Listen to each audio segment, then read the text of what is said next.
दिल्ली के कंझावला कांड में मृत युवती के शव का पोस्टमार्टम हो गया है, जिसकी रिपोर्ट में युवती के साथ दुष्कर्म की पुष्टि नहीं हुई है। कंझावला कांड की शिकार युवती के शव के पोस्टमार्टम के बाद उसकी रिपोर्ट भी सामने आ गई है, जिसमें युवती के साथ रेप की पुष्टि नहीं हुई है, क्योंकि जांच में प्राइवेट पार्ट्स पर चोट के निशान नहीं मिले और सड़क पर घसीटे जाने को उसकी मौत की वजह बताई गई है। पोस्टमार्टम एग्जामिनेशन में जो बॉडी का एग्जामिनेशन होता है उसके आधार पर कोई ऐसी इंजरी नहीं है जो ये सजेस्ट करती हो कि कोई सेक्सुअल असॉल्ट हुआ है।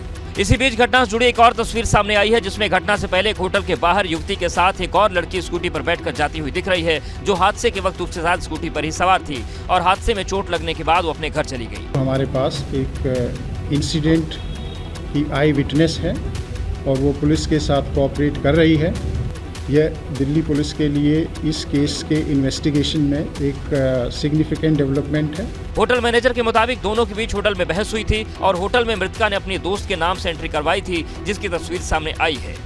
वहीं दिल्ली पुलिस का कहना है कि घटना के वक्त मृतका के साथ मौजूद लड़की मामले में चश्मदीद गवाह है, जिसकी गवाही आरोपियों को सजा दिलाने में बड़ी मदद मिलेगी। वहीं आगरा में G20 सम्मेलन में भाग लेने के लिए आने वाले विदेशी मेहमानों की मेहमान नवाजी की कवायदें शुरू हो गई। ऐसे में ताजनगरी प्रशासन तैयारियों में जुट गया है। आगरा के सभी प्रमुख विभागों के अधिकारी उस रूट से गुजरे जहां से G20 समिट के डेलीगेशन को गुजरना है। हम लोग अपने इस क्षेत्र में देख के कि क्या सिक्योरिटी अरेंजमेंट्स होने चाहिए, कहीं कोई इस तरह कहीं कोई प्रॉब्लम ना आए जो हमारे गेस्ट आ रहे हैं और जो हमारी लोकल पब्लिक है उनकी भी जन भागीदारी अच्छी रहे।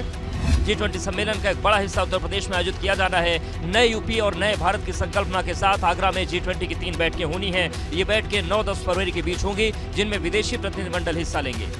आगरा पर्यटन नगरी ऐसे में G20 से जुड़े प्रतिनिधिमंडल स्मारकों का दौरा करेंगे। स्मारकों के भीतर और बाहर कैसे सुविधाएं बढ़ाई जाएं, कैसे विकास संबंधी कार्य कराए जाए, इसको लेकर भी दिशा निर्देश जारी किए गए हैं। लगातार मंथन चल रहा है और ये हमारा प्रयास है कि एक रूपता लगे, जो हमारी लोकल चीज़ें हैं वो प्रदर्शित हों, यहाँ का कल्चर प्रदर्शित हो, जन सहयोग लिया जाए। इसके लिए हम लोगों से बातचीत करते चल रहे हैं, उनका सुझाव भी ले रहे हैं।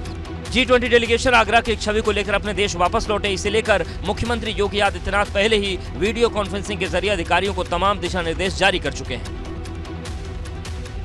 चलिए देश के बाद अब देखते हैं विदेश में कहां चल रहा है घड़ी घड़ी घमासान।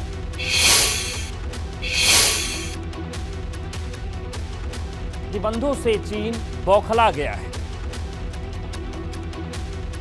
और अब चीन ने उन देशों को धमकी दी है। चीन ने विदेशों में अपने यात्रियों के प्रवेश पर इस तरह के प्रतिबंध को अनुचित बताया है और इसकी निंदा की है। चीन के मुताबिक ऐसा सिर्फ चीनी नागरिकों के साथ हो रहा है, यानी उसे टारगेट किया जा रहा है। साथ ही चीन ने जवाबी कार्रवाई की धमकी भी दी है। दरअसल भारत, अमेरिका, कनाडा, फ्रांस और जापान सहित कई देशों ने चीनी यात्रियों को अपने देश में प्रवेश करने के लिए कोविड नेगेटिव रिपोर्ट दिखाना जरूरी कर दिया है। इसके ठीक उलट चीन ने अपने नागरिकों को विदेश की यात्रा करने से पहले क्वारंटीन की कोई शर्त नहीं रखी है। दूसरी तरफ चीन में कोरोना का ग्राफ लगातार बढ़ रहा है। चीन ने यह भी स्वीकार किया है कि बढ़ते कोरोना संक्रमण को ट्रैक करना असंभव हो गया है। चीन में हालात इस कदर खराब हैं कि अस्पताल में मरीजों की संख्या लगातार बढ़ रही है। श्मशान लाशों से अटे पड़े हैं। भारत में भी एक तरफ जहां XBB वेरिएंट ने चिंता बढ़ा रखी है, वहीं दूसरी तरफ कोरोना के वेरिएंट BA.2.75 ने सबको डरा रखा है। हालांकि इस दौरान बीमारी की गंभीरता या अस्पताल में भर्ती होने में कोई बढ़ोतरी नहीं देखी गई। ऐसे में अन्य देशों में बढ़ते कोरोना के मामलों के बीच भारत ने बचाव के लिए कदम उठाना शुरू कर दिया है। अमेरिका के कैलिफोर्निया में आई भीषण बाढ़ में सब कुछ डूब गया है। कैलिफोर्निया में आई बाढ़ ने तांडव मचा रखा है। जल प्रलय की ऐसी तस्वीरें हैं जो किसी के भी रोंगटे खड़े कर सकती हैं। हालात ऐसे हैं कि बाढ़ सब कुछ लीलने पर आमदा है। घर डूब गए हैं, कारें पानी में तैर रही हैं, इंसान परेशान है, जानवर परेशान है। कैलिफोर्निया के विशाल सेंट्रल वैली क्षेत्र में आए शक्तिशाली तूफान और बाढ़ के कहर में एक व्यक्ति की मौत हो गई। स्थानीय जेल से 1000 कैदियों को सेफ हाउस में शिफ्ट करना पड़ा।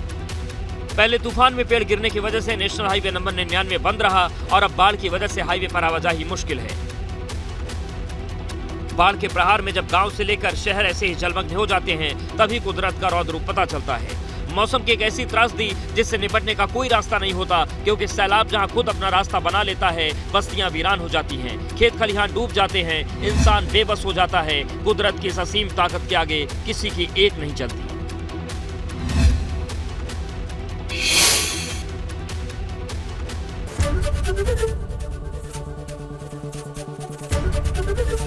ABP गंगा, खबर आपकी, जुबान आपकी।